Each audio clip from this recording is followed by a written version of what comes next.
Emergency on the southern border. Why some in his own party are pushing back on the president's declaration.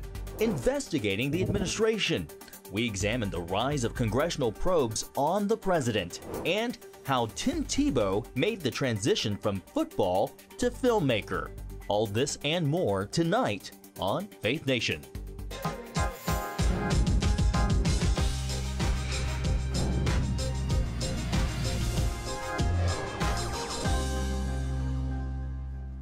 Powerful House committee is making demands on the Trump administration for potentially sensitive information.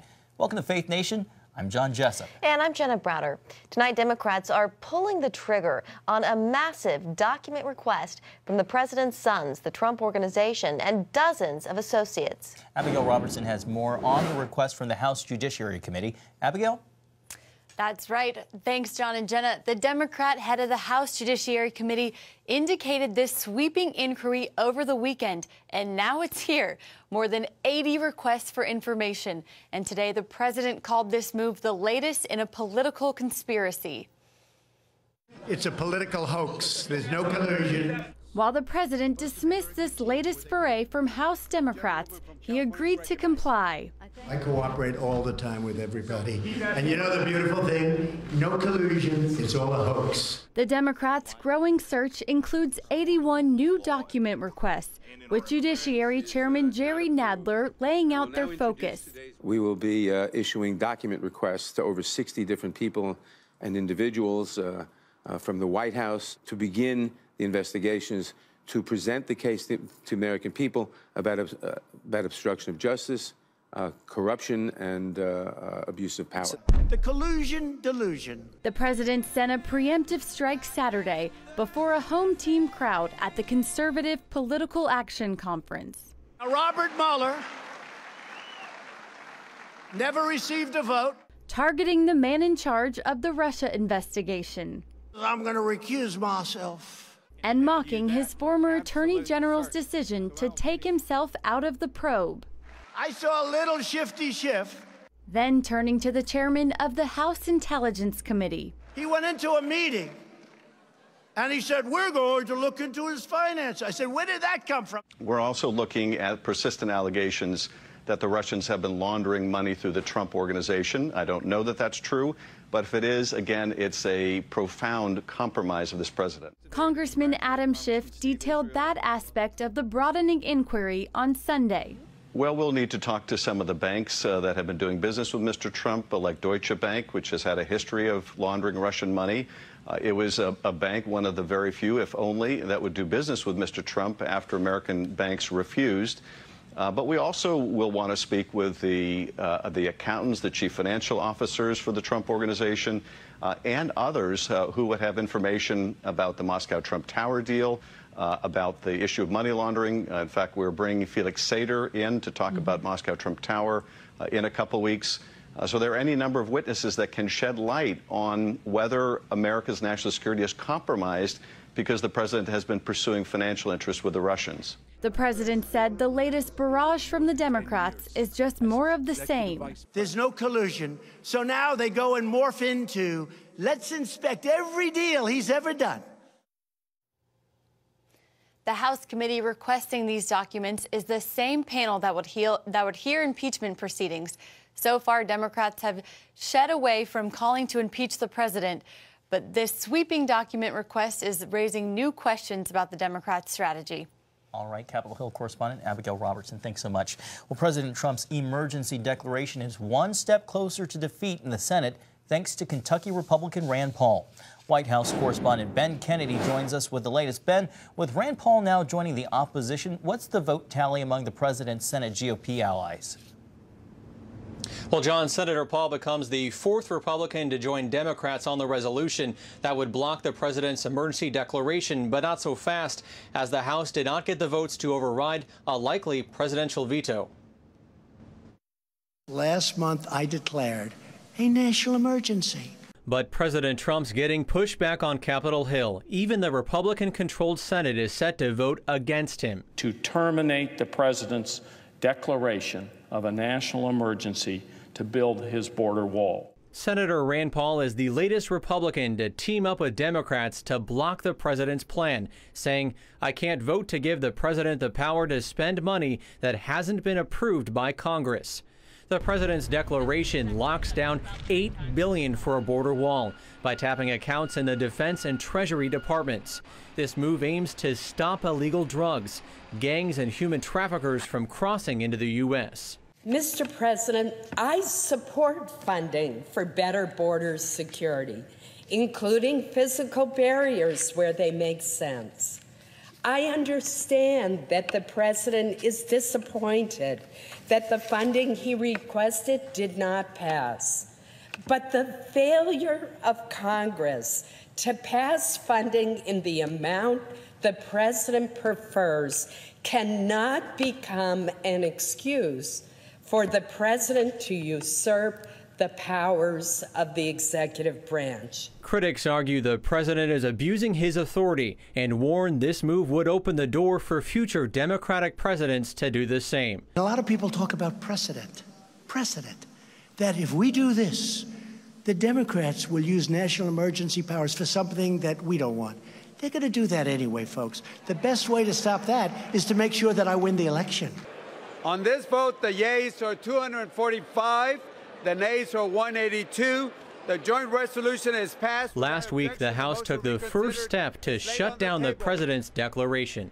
Now Democrats are trying to stop the president from exercising the authority that the Congress gave him to address this real crisis.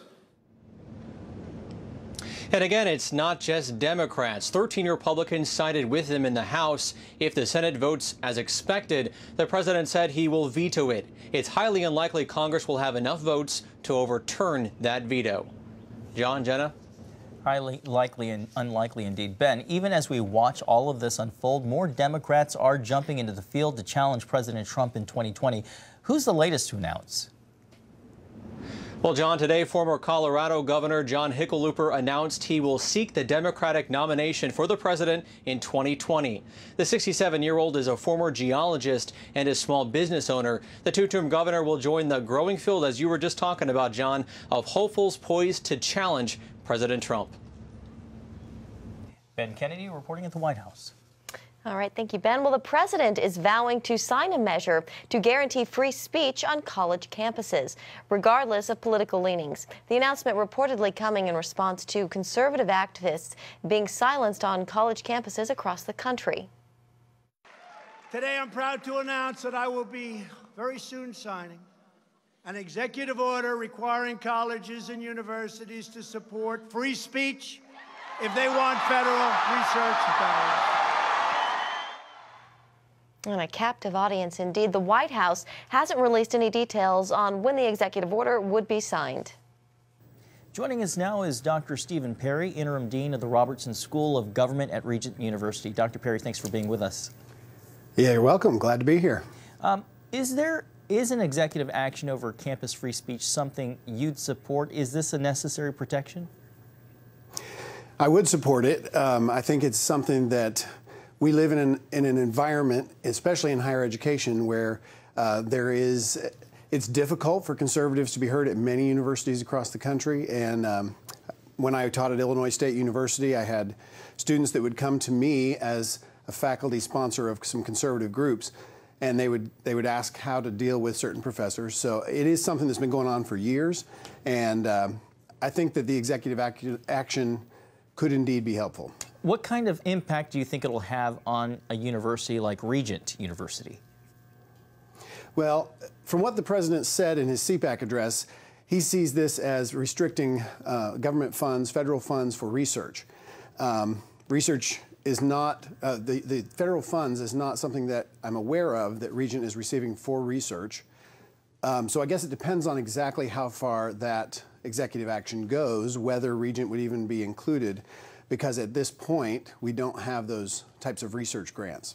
Well, there's a flip side to actions like these, right, when it comes to that could potentially impinge on the freedoms of a Christian university. What are some of the negative aspects? Yeah, well, obviously a different president will be in charge down the road. So they would say, hey, you know, you can't just give, potentially, you can't just give a Christian viewpoint. but there's a lot more that goes into this. We are permitted freedom of association. This is a private university that I represent. I think state universities and universities that use federal funds are the ones that the government actually has some authority to say things about. But at Regent University, we talk about the need for allowing free speech. And we have students who don't agree with conservative principles for sure. I know I have some in my class now. We had a couple students that came to the office last week asking if there was some way to get Ocasio-Cortez on campus. And so there's people who are advocating for all sides. And so we try to be open, and yet we make it very clear to students that we come at our understanding of the world from a Christian perspective. And so that is kind of our main limitation. We expect students to at least engage in that conversation. They certainly don't have to believe it in the end. We can't force belief. There's definitely something to be said of a diversity of viewpoints. Final question for you. Would a future administration then be able to force Regent to host a guest or speaker with views, as you just mentioned, Congresswoman Ocasio-Cortez, that are contrary to the teachings, not just maybe politically, but also to the values, the deeply held religious values of the university? Sure. I don't believe that they could force the university to host someone who was advocating against the university's stated belief system in Christianity, in faith. We certainly could be asked to allow opportunity for people of different views, but the university already does that. The last time around in the presidential election, we put out an open call to people who were running for office, inviting them to come and do forums on campus. We did not have a very diverse set of those views. We had 5 presidential candidates. All of them were on the Republican side. But that's the choice of the candidates, that they decided Regent wasn't a good venue for them. Dr. Stephen Perry with Regent University's Robertson School of Government, thank you so much for being with us this afternoon. Thank you, John. Nice to be here. Well, anti-Semitism is on the rise all over the world, and it is becoming more and more of a problem on college campuses. Here's senior Washington correspondent Paul Strand. Some folks hear about anti-Semitism here in America, and they tend to blame people on the right.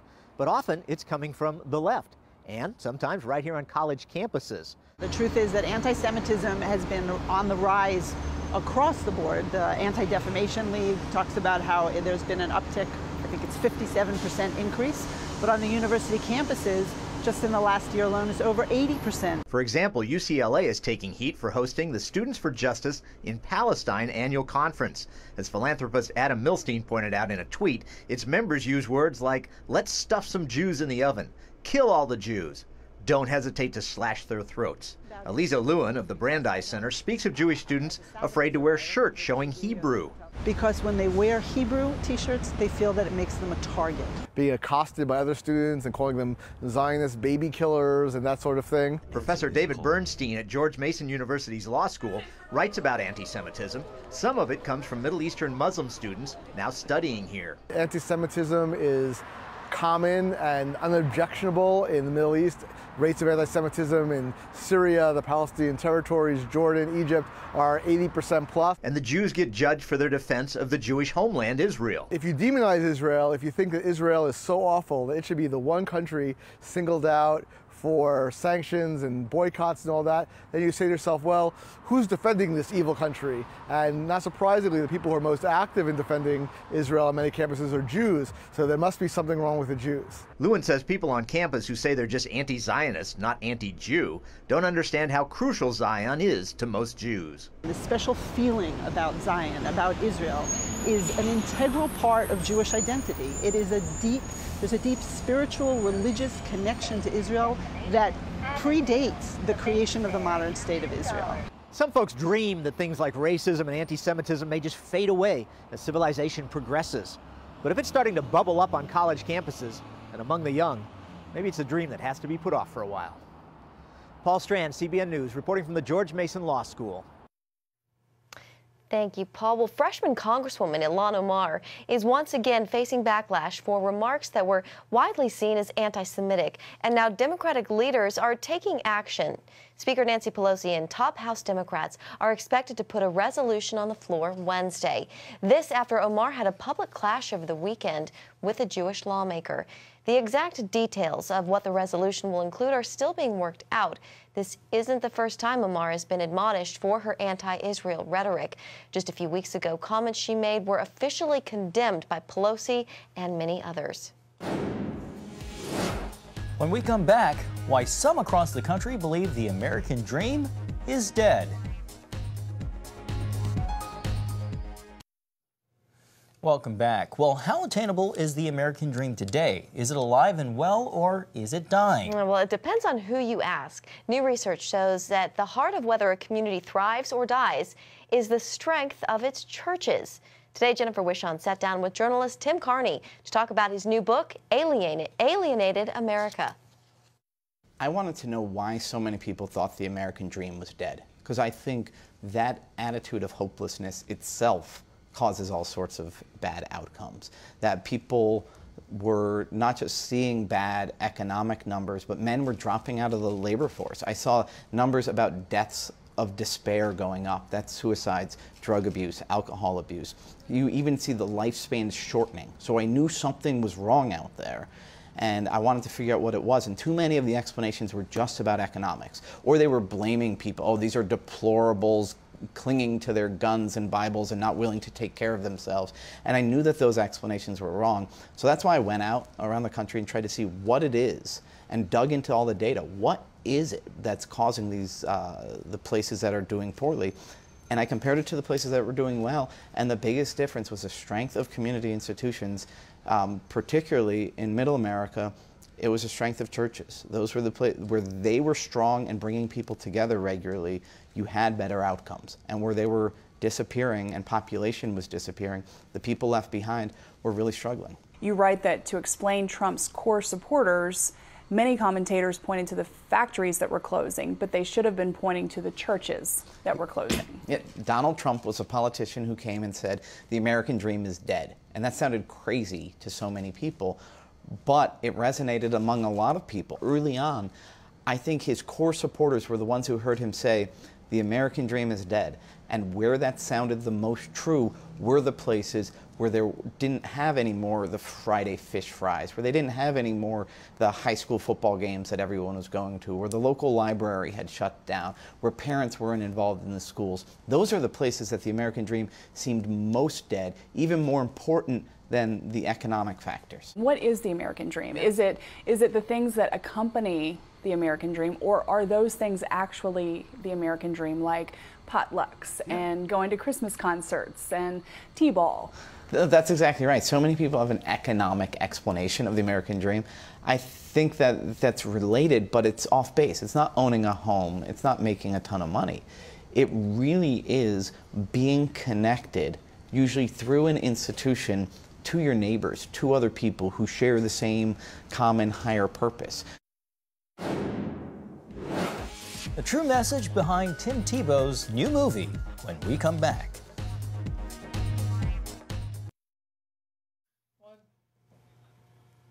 Well, Tim Tebow is making the transition from sports to the big screen, and in his first movie, as a film producer, it continues to do well at the box office. That's right. In the second week after its theatrical debut, Run the Race made more than $1.3 million.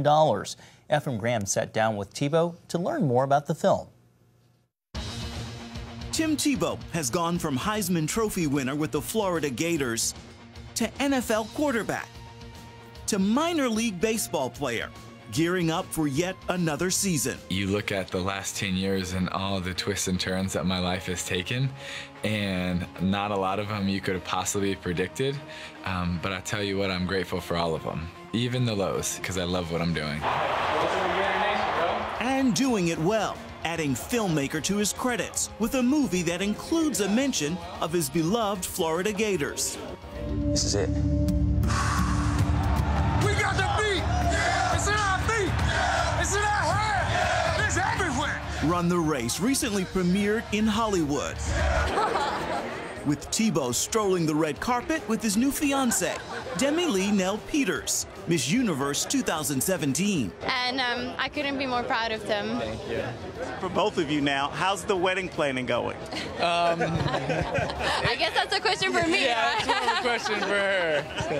Well, no, it's going. I think right now we're just, enjoying this moment. It's a slow process, though. We've been really busy. It's the Night to Shine and the movie and baseball's about to start, so it's been busy. Yes, very busy. Yeah. So we'll have to.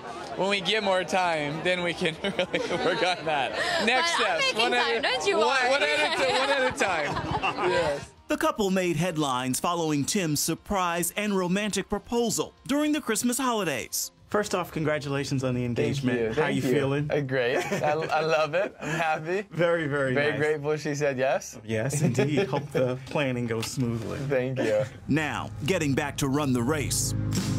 I've seen enough football to last me a lifetime. After watching you take that hit last year, your body all locked up the way it was, no thank you, no sir. A story about the weight of the world and the love of a brother. The world's not always easy. Society is not always the easiest on us. And so if we can encourage young people in their journey, on their race, then it would be worth it. And so that's really why we started this, was to be able to have them go see a movie and walk away knowing that hopefully being encouraged and inspired, but then also, knowing all the things that this movie tries to share is of, you're not always going to win. You're not always going to come in first. It's not going to be perfect, but you're loved in the process. You're special, and there's a purpose, and a reason for you, and you can pursue your passions. I think it's probably my favorite part about this movie. It's about relationship, because I believe life is about relationships. It's about community. It's about people. I think we were made for a relationship with God, relationship with each other, and to be able to understand forgiveness and give it and get it, and understand love and be able to work through those hurdles on your journey. And I just think that relationship aspect is probably my favorite part of it. You guys mind if I join you? Yeah. Long time no see, Pop. Yeah, I lost my appetite. Yeah.